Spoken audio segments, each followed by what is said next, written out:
നമ്മളിപ്പോൾ നിങ്ങളെ പരിചയപ്പെടുത്താൻ പോകുന്നത് ഏഷ്യയിലെ തന്നെ ഏറ്റവും വലിയ ക്രിസ്ത്യൻ കൺവെൻഷനായ മാരാമൺ കൺവെൻഷൻ നടക്കുന്ന സ്ഥലമാണിത്. ഈ സ്ഥലം നിങ്ങൾക്ക് ഞാൻ പരിചയപ്പെടുന്ന കാര്യമില്ല, നിങ്ങൾക്കറിയാമല്ലോ. മർത്തോമ സഭയിലെ കൺവെൻഷൻ നടക്കുന്ന സ്ഥലമാണിത്. ഏഷ്യയിലെ തന്നെ നമ്പർ 1 കൺവെൻഷനാണ് ആ സ്ഥലമാണിത്.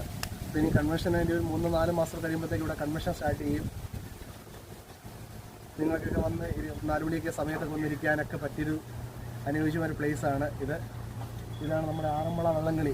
ആറന്മുളയിലേക്ക് പോകുന്നൊരു വെള്ളമാണ്. ഇപ്പം തിരുവാറൂരിൻ്റെ ആറന്മുള വള്ളംകളി കിടക്കുന്ന സമയമാണ്, അവിടേക്ക് പോകുന്ന വെള്ളമാണ്. അപ്പോൾ ഈ മനോഹരമായ സ്ഥലം സന്ദർശിക്കാനും നിങ്ങളുടെ ഫാമിലിയായിട്ട് വന്ന് ഇവിടെ എൻജോയ് ചെയ്യാനും പറ്റിയൊരു അനുയോജ്യമായൊരു പ്ലേസാണിത്. തീർച്ചയായിട്ടും നിങ്ങളൊക്കെ വരണം. ഇനി ഇതുപോലത്തെ വീഡിയോസുമായിട്ട് ഞങ്ങൾ വീണ്ടും വരുന്നതായിരിക്കും. അതിമനോഹരമായ ഈ സ്ഥലം സന്ദർശിക്കാനും ഇതുപോലുള്ള നല്ല അനുഭവങ്ങൾ പങ്കിടാനും ഒക്കെ നിങ്ങൾക്ക് അവസരമുണ്ട്. തീർച്ചയായിട്ടും നിങ്ങളും വരിക. അപ്പോൾ ഓക്കെ, ബൈ, താങ്ക് യു.